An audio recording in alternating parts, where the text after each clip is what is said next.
Hola, ¿qué tal? El día de hoy vamos a hablar sobre la relación del discurso y persuasión. Como ya te había comentado anteriormente, el discurso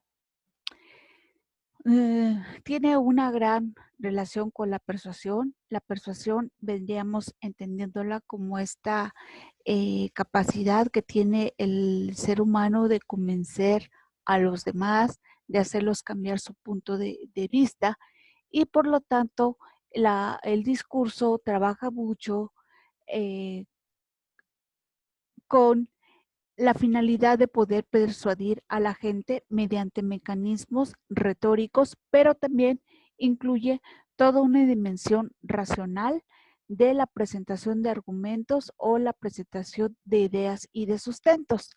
Sin embargo, en esta lectura, lo que nos va a estar hablando Van Dijk va a ser que esta persuasión trabaja mucho con lo que es los esquemas de seducción basados en la psicología, que es el manejo de emociones, necesidades y deseos. Es decir, vamos a detectar cuáles son estas necesidades, emociones y deseos del otro y tratar de plasmarlos en un discurso con el fin de poder de convencerlo mediante el manejo de todos estos mecanismos emocionales que pueden ir implícitos en la forma de estructurar un discurso, complementados con esta parte racional, manejo de datos, de argumentos, de eh, analogías, información, la historia, en fin, ¿no? Entonces, ¿cómo para poder cumplir con su función persuasiva, el discurso se apoya en lo racional, pero también en las estrategias retóricas y en todo el manejo de emociones? ¿Qué cosa van a ser las emociones y los sentimientos? Las emociones son estas reacciones naturales que tiene nuestro cuerpo frente a las vicisitudes que vamos enfrentando día a día. Entonces, son, por ejemplo, cuando uno se espanta, generalmente lleva las manos a la cara o gritas o la piel se te pone chinita y entonces son como todas estas emociones o todas estas reacciones que no podemos controlar porque en sí son eso, son reacciones naturales de nuestro cuerpo frente a los estímulos que vamos teniendo a nuestro alrededor. Entonces se presentan de manera súbita y sin esperarlo. Ya una vez que pasan estas emociones, nos genera un sentimiento, una sensación, una vivencia que la vamos a procesar y que se va a transformar en un sentimiento porque es consecuencia de experiencias que han dejado huella en nosotros. Por ejemplo, si yo una vez me mordió un perro, pues en ese momento igual me asusté y la piel se me erizó y, y sufrí por el momento tan traumante. Y cuando la proceso se va a transformar en un miedo terrible a los perros. Entonces, las emociones se van a transformar en sentimientos que son procesados de una manera racional y que tienden a durar más tiempo, son complejos, duraderos y son menos intensos a veces que las emociones. Entonces la emoción va a ser esta reacción afectiva que vamos a tener frente a los estímulos naturales que son de duración corta, gran intensidad. Y cuando tomamos conciencia de esta situación que nos pasó, generalmente lo transmitimos en un sentimiento que ya es una toma de conciencia de cómo nos sentimos, cómo lo experimentamos, cómo lo vivimos, y todo eso depende de lo traumante que pudo haber sido alguna situación. Las diferencias va a ser que la emoción es nata, espontánea, de corta duración, pertenece al cuerpo, es una reacción corporal y innata y que no lo podemos evitar. Y la parte de los sentimientos requiere mucho una toma de conciencia, dura más tiempo, hay todo un proceso de razonamiento, es generalmente el resultado de una acción y pertenece generalmente a la mente. Es decir, igual vuelvo a encontrarme otro perro, no me hace nada, pero yo ya tengo miedo porque esta emoción ya la transformé en un sentimiento. Otro tipo de diferencias que vamos a encontrar es que las emociones desaparecen rápidamente, son pasajeras y generalmente tienen que ver con estas reacciones naturales o viscerales que va a tener nuestro organismo y forzosamente te necesitan un estímulo para aparecer. En cambio, los sentimientos, pues va a ser algo que si no lo procesamos, nos va a acompañar toda la vida, tiene más larga duración, no hay necesariamente un cambio biológico tan dramático como aquí, pero sigue estando presente en nuestras vidas y no necesariamente necesitamos del estímulo para aparecer. ¿Qué emociones son las que son inherentes al ser humano? La alegría, la tristeza, el enfado, la rabia, la vergüenza y el miedo, el asco, el rechazo, la calma y la sorpresa, ¿no? Entonces, todos estos que están aquí alrededor del corazón van a ser la parte emotiva. Y como existe todo un proceso de raciocinio que va a hacer que se transforme en sentimientos, yo lo que voy a tener es sensaciones, ¿no? Cuando yo siento tristeza, me siento sola, me siento desmotivada, me siento decepcionada, me siento que nadie me quede. Cuando yo me enojo, me siento enojado, me siento o reacciono de una manera violenta, siento celos, me siento molesto, me siento desconfiado. Cuando tengo calma, me siento tranquilo, me siento en paz, me siento sereno, ¿no? Entonces, en esta imagen ustedes pueden ver cómo estas emociones se van a transformar en determinado tipo de sensaciones. Y en la lectura, Van Dyck lo que va a hacer es una reflexión acerca de cómo el discurso sirve para persuadir y un poco dónde está el límite de la persuasión y la manipulación. Y lo que nos va a referir básicamente es que pues como los seres humanos no son como estas maquinitas o esta teoría de la aguja hipotérmica que en algún momento ustedes ya han de haber visto en sus clases de teorías de la comunicación. El ser humano no es predecible, sino que eh, es impredecible. Uno puede construir un discurso de la mejor manera posible y el receptor puede darnos una respuesta totalmente diferente a la que esperábamos, ¿no? Entonces, ¿qué es lo que pasa con la persuasión y la manipulación? Que yo puedo hacer un ejercicio muy fuerte de persuasión, implementando determinadas estrategias al momento de diseñar el mensaje, pero eh, trato de añadir los elementos que creo que pueden ser los más útiles para persuadir, pero muchas veces no voy a obtener la respuesta que busco generar. Y lo que yo puedo hacer es no tanto manipular a las personas, sino manipular datos, emociones, ideas, eh, argumentos, manipular información para construirte un mensaje lo más efectivamente posible y que cumpla su cometido de persuasión. Lo que señala Van Dyck es que sí, esta actitud de manipular datos, emociones, información y demás es poco ética y por eso la vamos a encontrar muchísimo más presente en contextos donde hay abuso de poder o totalitarismo, porque generalmente desde una perspectiva ética, la persuasión tendría que ver con el con estrategias de convencimiento, presentándote los datos reales, pero de una forma con mecanismos retóricos que logren cambiar tu pensamiento, tu perspectiva. Entonces, él no apela tanto a que caigamos en estos esquemas de manipulación, aunque esto lo plantea desde la perspectiva teórica, porque la realidad es que eh, compañías, gobiernos, las personas tienden mucho a utilizar esquemas de manipulación para poder persuadir a las personas, ¿no? Entonces, de alguna forma son prácticas poco éticas, pero que existen y que es importante que las conozcamos. Y que tienden a extrapolarse en contextos de totalitarismo y de coacción de la libertad de expresión, eso sí es cierto, ¿no? Cuando solamente tienes una versión única, eres más susceptible de ser manipulado que de ser persuadido. Y en la lectura lo que nos va a decir Van Dijk es que se puede persuadir a través de lo cognitivo y lo emotivo que ya les comentaba, ¿no?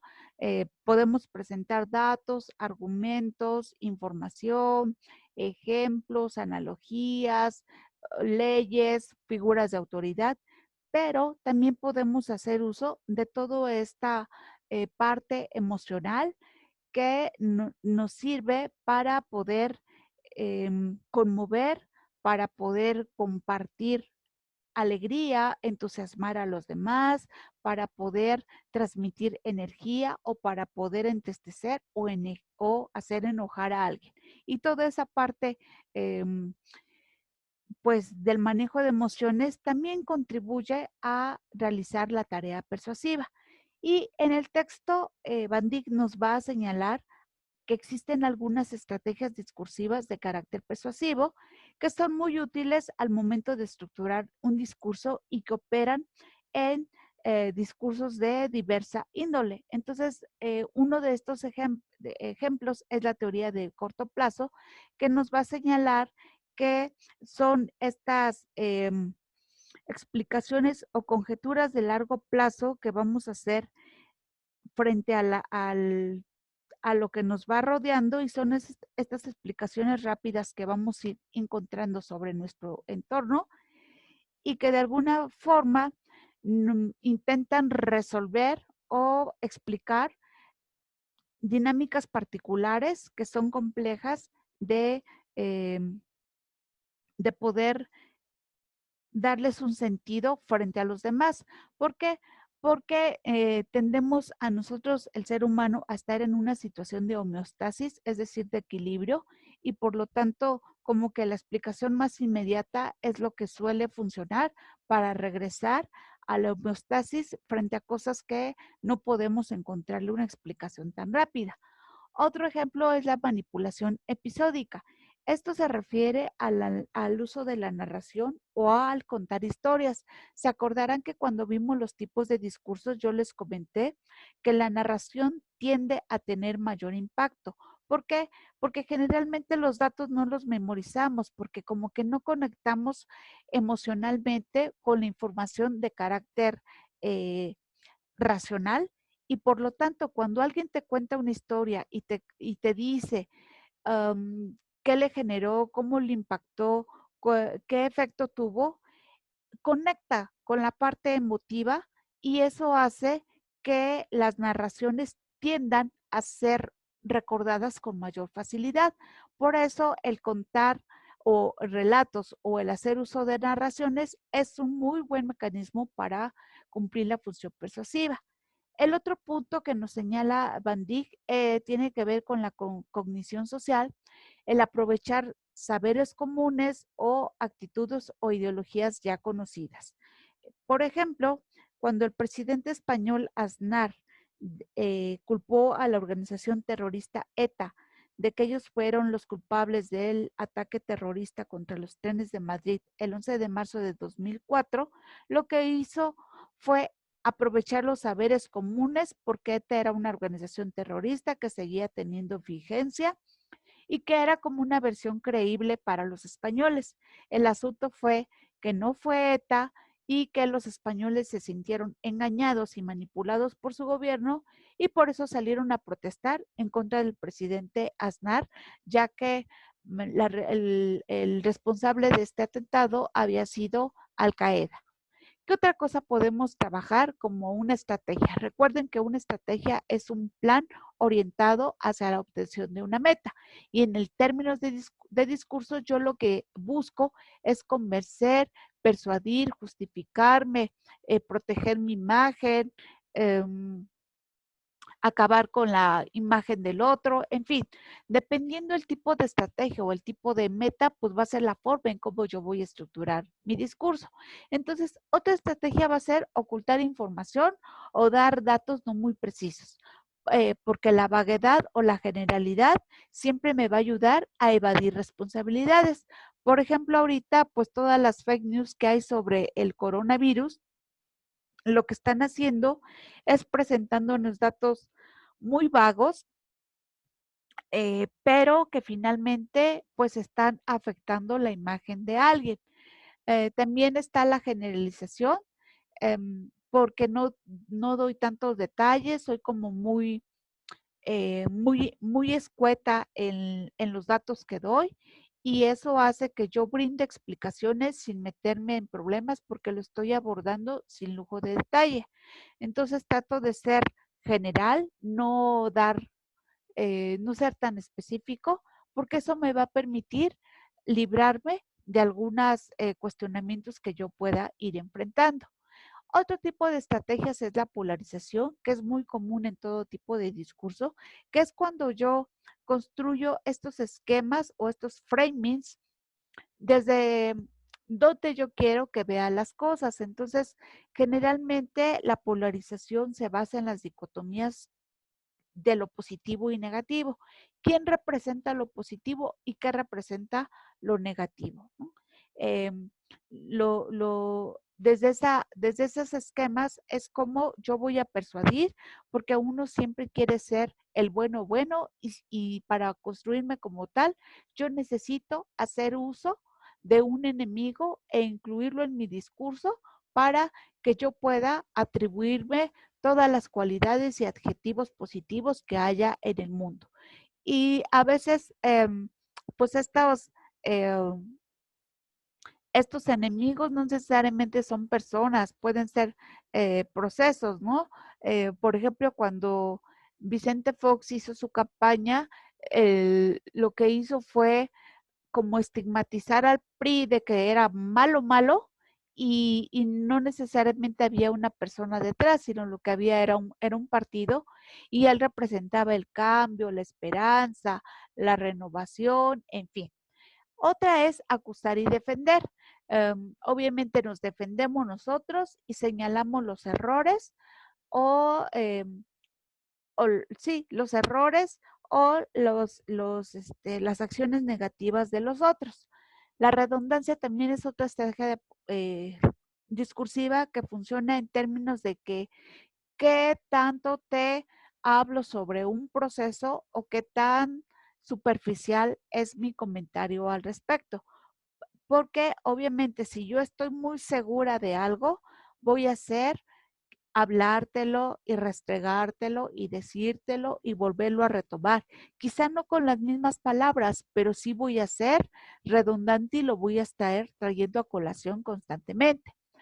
También la presentación de pruebas es una muy buena forma de estrategia discursiva porque finalmente tiene que ver con la entrega de evidencias que refuerce mi punto de vista y por lo tanto me haga ver que yo tengo la razón y por lo tanto tú tienes que sumarte a mi manera de ser o de pensar. También lo explícito o lo implícito. ¿Qué tan explícito o qué tan evidente te hago o te doy a conocer una cosa o qué tan como por encimita o entre líneas te lo hago saber? Eh, ¿Qué tan explícita soy o qué tan moderada soy al momento de poder explicarte algo? Porque eso también depende de la estrategia o el objetivo de mi comunicación. El léxico tiene que ver con el tipo de términos que voy a utilizar. Si yo soy un político, no es lo mismo presentarme como mexicanos y mexicanas que como amigas o que como señores y señoras, porque a lo mejor el señores y señores es una palabra como más para un escenario muy formal y el de amigos cuando yo voy a tener una reunión con jóvenes. Entonces, dependiendo el léxico, también es la forma en cómo me voy a acercar a mi público. La sintaxis, que ya era este es un punto importante que creo que ya lo habíamos en algún momento comentado y que tiene que ver con el orden del discurso. ¿Cómo te llevo yo de la mano hacia el objetivo que yo quiero lograr? Ya había yo puesto el ejemplo de si tú quieres pedir un permiso, a lo mejor no es una buena estrategia llegar directamente y decir, mamá, que me dejas ir a la fiesta, porque no ha habido como una preparación que tú organizas a través de la sintaxis. Entonces, a lo mejor puedes saludarla, darle un beso, comentar cómo estuvo el día, decirle que ya ordenaste tu cuarto, comentar que tuviste una buena noticia y te fue bien en la escuela, para después tener elementos que te sirvan para pedir un permiso. Entonces tiene que ver con el orden, cómo vas organizando el discurso. Después están las oraciones pasivas y activas, que creo que ya era un punto que también en alguna otra lectura, me parece que es de Thompson, ya lo habíamos comentado. ¿Cómo te construyo la oración y en dónde estoy enfocando tu atención? ¿En la acción o en la persona? Recuerden, la voz pasiva orienta la atención en el quién, en el qué, perdón, y la activa en el quién. También podemos hacer uso de las múltiples estrategias retóricas o figuras retóricas que existen, como las metáforas, porque lo hace muy poético de decir, es que tus ojos son como el sol que me ilumina, ¿no? Entonces, allí yo ya estoy ejerciendo una estrategia persuasiva. O el examen estuvo mega archi contra difícil. Estoy exagerando y entonces yo hago uso de las figuras retóricas para intentar convencerte. Otro punto son expresiones sonoras y visuales, que ya entramos un poco al terreno de la semiótica, que te presento las letras grandes en negritas, con signos de admiración, en color rojo. Igual también puedo estar presentándote un discurso hablado y puedo gritar o puedo bajar el tono de voz o se me quiebra la voz. En fin, son todos estos recursos sonores y visuales que podemos utilizar para respaldar nuestro discurso. Y finalmente, pues el tipo de discurso que utilice, que ya era un tema que ya lo vimos, lo expositivo y lo argumentativo va muy dirigido a la razón y lo descriptivo y lo narrativo a la emoción. Entonces, aquí vienen algunos ejemplos de figuras retóricas y cómo lo podemos utilizar como estrategias discursivas para darle una estética al mensaje, para hacerlo más atractivo, más agradable y con ello, pues, contribuir a que nuestro plan cumpla su cometido. Entonces, aquí están algunas de las eh, figuras retóricas que existen, en qué consisten y algunos ejemplos. Y son algunas de las tantas que existen que se pueden utilizar. Y actualmente en publicidad y en el contexto político, y también se está aplicando al terreno académico últimamente, lo que se está manejando o lo que se está trabajando mucho es el poder hacer este impacto emocional o manejo emocional a través de la narración. ¿Por qué? Porque el lenguaje humano, pues, sí nos transmite ideas, nos transmite punto de vista, nos transmite ideología, pero también es la forma a través de la cual nosotros podemos externar deseos y afectos. Y uno de estos mecanismos es el storytelling o la narración que actualmente se está utilizando muchísimo para hacer publicidad. ¿Y por qué se está aplicando mucho? Porque desde el origen de la humanidad nos encanta escuchar historias, porque es una práctica universal en todas las civilizaciones, porque es muy inherente al ser humano, porque nos encanta escuchar historias e imaginar los personajes y situarnos en las historias y sentirnos héroes y princesas de los cuentos, y eso hace que sean mensajes que tienen mucho impacto cuando nosotros contamos historias. Y lo mismo aplica cuando, por ejemplo, damos clase, ¿no? Si incluimos también en nuestras exposiciones experiencias personales, les aseguro que te puedes acordar más de la experiencia personal que de lo que viene siendo de la explicación propia. Entonces, por eso es tan efectivo los esquemas de storytelling o de contar historia, porque nos conecta con nuestra humanidad, con la parte emotiva, la parte emocionante de los mensajes de la vida. Y cuando tú te emocionas, eso hace que tu mente se abra a la recepción de conocimientos y sea más fácil el que puedas aprender algo, ¿no? Y entonces, pues es una capacidad humana que tenemos de comunicar ideas y emociones a través de sonidos, de imágenes, de trazos, de signos convencionales y que nos van a conectar a través de la parte emotiva de una manera profunda.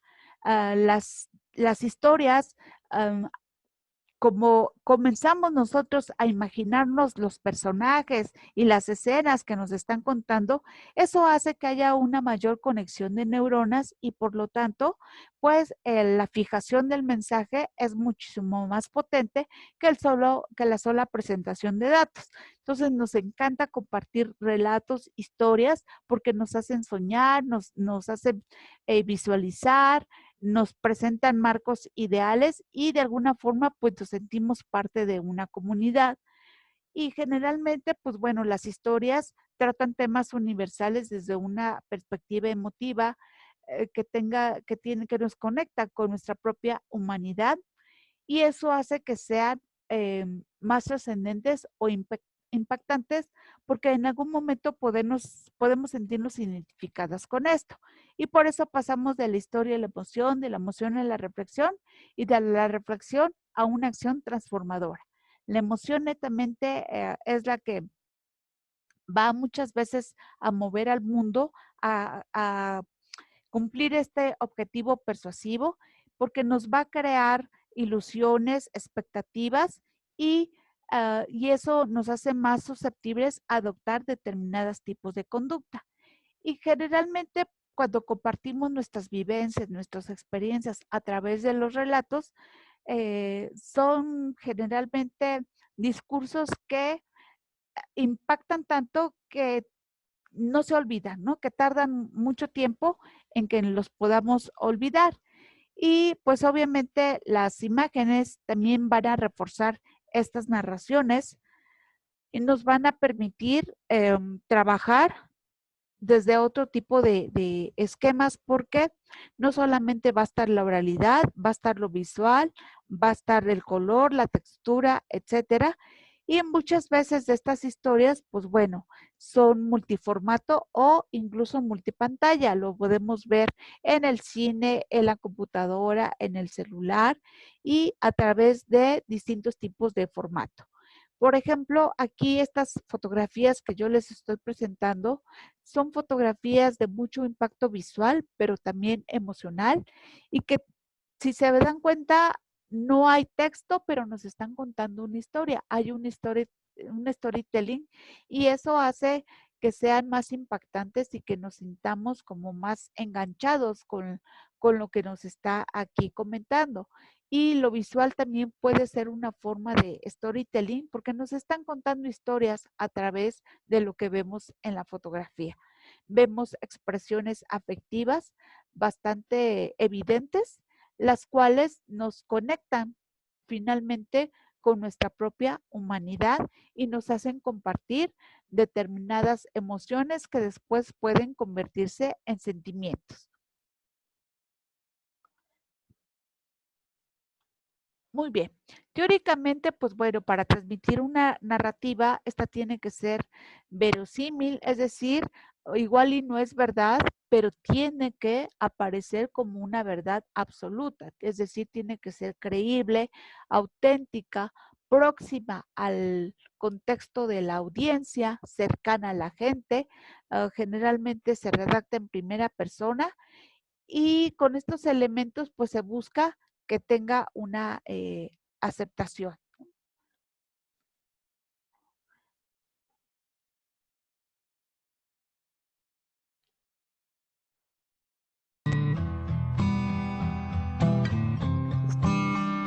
It was a creed written into the founding documents that declared the destiny of a nation. Yes, we can. It was whispered by slaves and abolitionists as they blazed the trail toward freedom. Yes, we can. Yes, we can. It was sung by immigrants as struck out distant shores, pioneers who pushed westward against unforgiving wilderness. Yes, we can. Yes, we can. It was the call of workers organized, women who reached for the ballots, a president who chose the moon as our new frontier, And a king who took us to the mountaintop and pointed the way to the promised land. Yes, we can to justice and equality. Yes, we can. Yes, we can. Yes, we can. Yes, we can. Yes, we can. Oh. Can. Yes, we can. Yes, Oh, yes, we can. Yes, we can. Yes, we can. Yes, we can. Oh, we can. Yes, we can to opportunity and prosperity. Yes, we can to opportunity and prosperity. Yes, we can heal this nation. Heal this nation. Yes, we can repair this world. Repair this world. Yes, we can. Yes, we can. Yes, we can. Yes, we can. Yes, we can. אנו יכולים. Yes, we can. Yes, we can. Yes, we can. Yes, we can. Yes, we can. Yes, Yes, we can. Yes, we can. We know the battle ahead will be long. But always remember that no matter what obstacles stand in our way, nothing can stand in the way of the power of millions of voices calling for change. We want change. We want change. We want change. We have been told we cannot do this by a chorus of cynics. It They will only grow louder. louder and more disciplined. We've been asked to pause for a reality check. We've been warned against offering the people of this nation false hope. But in the But in the unlikely unlikely story that is America, there's never been anything false about hope. Want change is all. I want change. I want change. The hopes of the little girl who goes to the public school in Dillon are the same as the dreams of boy who learns on the streets of LA. We will remember that there's something happening in America. That we are not as divided as our politics suggest. That we are one people. That We are one nation. And together we will begin the next great chapter in the American story with three words that will ring from coast to coast, from sea to shining sea. Yes, we can. Yes, we can. Yes, we can. Yes, we can. Yes, we can. Yes, we can. Yes, we can. Yes, we can. Yes, we can. Yes, we can. Yes,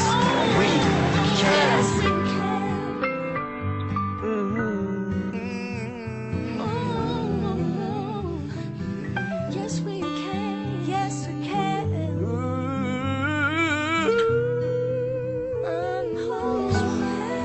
can. Yes, we can.